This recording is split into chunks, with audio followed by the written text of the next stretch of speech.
India's lost cities, ancient civilizations you've never heard of. When people think of ancient India, most remember the Taj Mahal, white marble, perfect symmetry, Mughal elegance.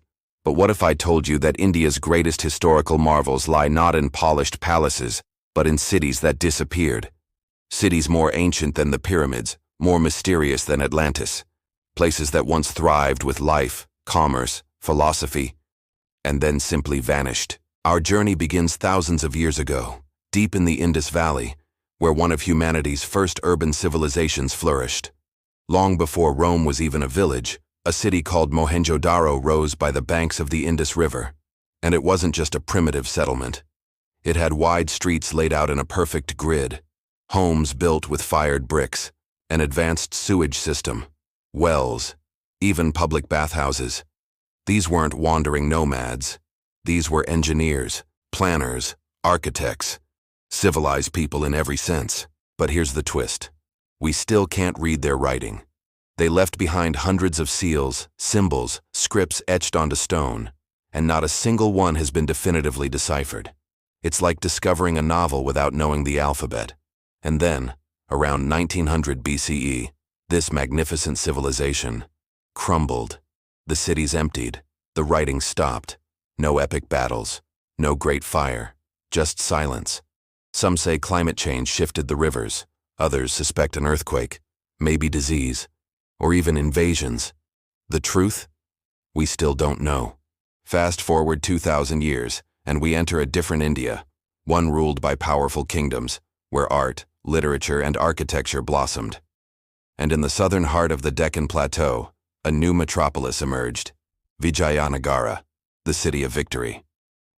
In the 14th and 15th centuries, Vijayanagara became the capital of an empire so grand that European travelers described it as larger than Rome, richer than Lisbon.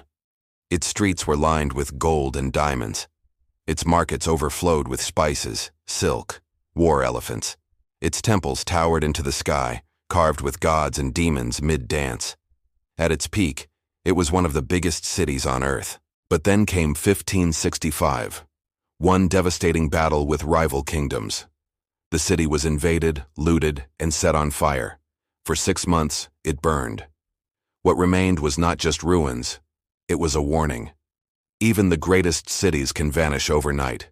Today, you can still walk among the broken pillars and scattered stones of Vijayanagara in Hampi, where giant boulders rest like forgotten memories, and monkeys play among the ghosts of empires.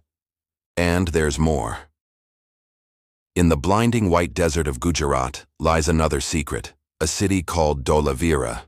Lost for millennia, rediscovered only in the 1990s, Dholavira was another gem of the ancient Indus Valley. What makes it so stunning is its mastery of water. In one of the driest places on Earth, ancient engineers built reservoirs, storm drains, and stepwells, systems so effective that modern planners still study them today. All of this, thousands of years before the Roman aqueduct.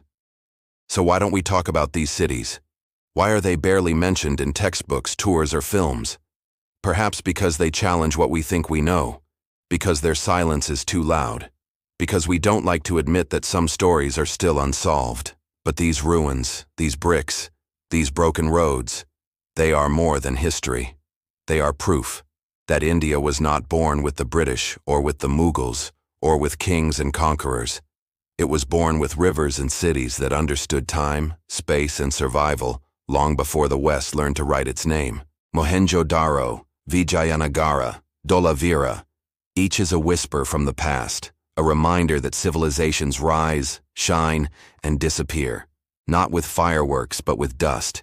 Yet in that dust lies wisdom, art, innovation, spirit. And for those who still listen, these cities speak. Not in words, but in stone.